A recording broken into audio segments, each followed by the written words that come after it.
តែខ្ញុំចេះខ្មៅនោះបងខ្ញុំសុំទៅសេ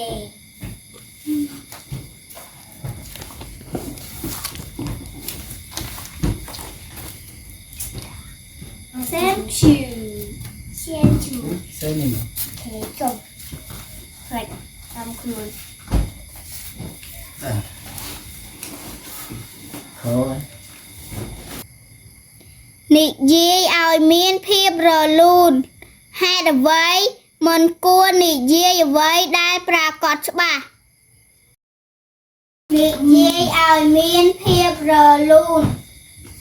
ហេតុអ្វីមិនគួរនិយាយអ្វីដែលប្រកបច្បាស់នៅក្នុងការរស់នៅមានបញ្ហាខុសៗគ្នាដែលយើងមិនអាចស្មានមុនបានទេបើយើងគិតតែផ្ដាច់មុខយើងអាចធ្វើឲ្យខុសនិងអាចត្រូវការពិតបំបែកបំបាក់យើងវិញដូច្នេះយើងត្រូវវាស់វែងសមត្ថភាពផ្ទាល់ខ្លួនថាតើអាចសម្រេចបានតាមអ្វីដែលយើងនិយាយដែរឬទេបើនិយាយអស់កម្លាំងតែអាចអនុវត្តមិនបានវានឹងធ្វើឲ្យអ្នកដទៃបាត់បង់ទំនុកចិត្តលើយើងគន្លឹះនៅពេលស្ដាប់អ្នកដទៃនិយាយអំពីអ្វីដែលផ្ដាច់មុខយើងក៏គួរមានការពិចារណានិងមើលឲ្យបានជ្រៅជាងមុនហេតុអ្វីមិនគួរប្រើពាក្យដែលគេស្ដាប់មិនយល់ហេតុអ្វីមិនគួរប្រើពាក្យដែលគេស្ដាប់មិនយល់ពេលខ្លះដើម្បីកាន់តែជិតស្និទ្ធជាមួយអ្នកដទៃយើងមានបំណងប្រើពាក្យបែបជំនាញពិសេសប៉ុន្តែជាក់ស្ដែងការប្រើពាក្យ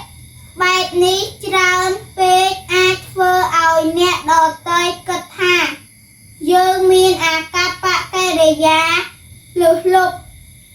ឬពឹងពាក់លើបញ្ញាខ្លួនឯងពេក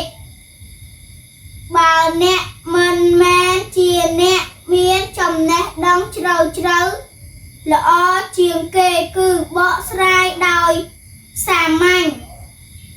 និងបង្ហាញភាពបន្ទាបខ្លួនក្នុងការរៀនពីអ្នកដទៃគន្លឹះការប្រើពាក្យបែបជំនាញច្រើនពេកអាចបង្ហាញភាពស្មើងស្មៃ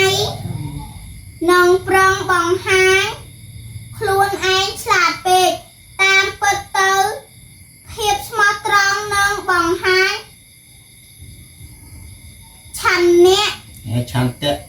ឆន្ទៈចង់រៀនពីអ្នកដទៃជាកត្តាដែលធ្វើឲ្យយើងទទួលការគាំទ្រជាច្រើនជាង